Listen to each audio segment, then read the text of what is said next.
Next 221 question చూడండి. when light passes when light passes from a rarer medium like air to a denser medium like glass, the refracted ray. So ఒక light ray ఏమైందట, ఇక్కడ వచ్చి light ray process from rarer medium to a denser medium. Okay, ఇది air, ఇది ఏంటిది glass అనుకోండి, ఇది glass అనుకోండి. ఎయిర్ నుంచి ఒక రే వచ్చింది, ఇది యాక్చువల్గా ఎట్లా వెళ్ళాలి, ఇలా స్ట్రైట్గా వెళ్ళిపోవాలి. If you want to draw A perpendicular whenever a light ray is whenever a light ray is what whenever light ray is passed from the rarer medium to denser medium, it is bends towards the normal. ఇట్లా straight గా వెళ్ళడానికి బదులు towards the normal వైపుకు వంగుతుంది. bends towards the normal, this is the correct answer. bends towards the normal is the correct answer. bends towards the normal is the correct answer. Next question 222 question చూడండి. The refractive indexes of four substances పీక్యూఆర్ఎస్లో యొక్క refractive indexes ఎంత ఉన్నాయి?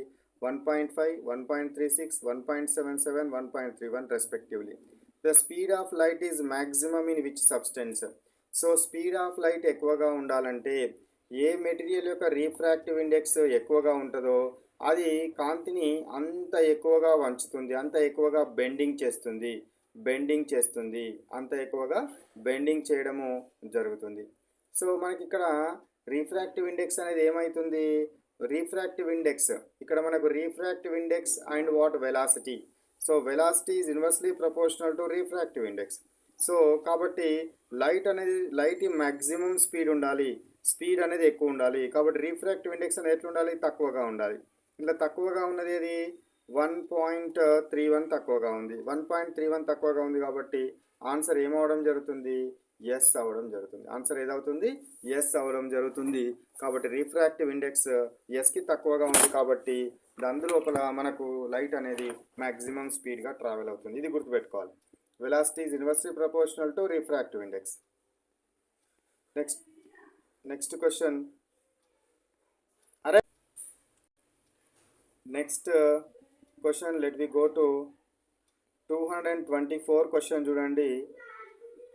224th question. The refractive index of a glass with respect to air is 3/2. Glass యొక్క refractive index with respect to air 3.2. The refractive index of air with respect to glass will be. So glass will be ఎంత అవడం జరుగుతుంది? So refractive index of what air with respect to glass is how much? 3/2. Then refractive index of what glass with respect to air is 1/1 ఇది అవుతుంది. కాబట్టి నాకు ఎంత వస్తుంది? 2/3 వస్తుంది. 2/3 వస్తుంది. కానీ ఇందులో 2/3 ఆప్షన్ ఉందా? లేదు. కాబట్టి 2 పైన కింద 2 తోటి మల్టిప్లై చేయండి. మల్టిప్లై చేస్తే you will get what? 4/6. 4/6 is the answer. 4/6 is the answer. ఇట్లా కూడా ఇస్తారు క్వశ్చన్స్, కాబట్టి మీరు జాగ్రత్తగా గుర్తుంచుకోవాలి. నెక్స్ట్ క్వశ్చన్ 225 క్వశ్చన్ చూడండి. The speed of light in a substance X is 1.25 into 10⁸ meters per second and air is 3 into 10⁸ meters per second. The refractive index of the substance is. So refractive index of n is equal to speed of light in air divided by speed of light in a given substance అంటే medium. So కాబట్టి నాకు ఇది ఎంత ఉంది? ఇది 3 into 10⁸ divided by 1.25 into 10⁸ ఉంది. ఓకేనా? So 3/1.25 అంటే యూ విల్ గెట్ అప్రాక్సిమేట్లీ 2.4 వస్తుంది. మీకు ఎంత వస్తుంది? 2.4 వస్తుంది. Answer is, 2.4. This is the what 2.4 is the correct option.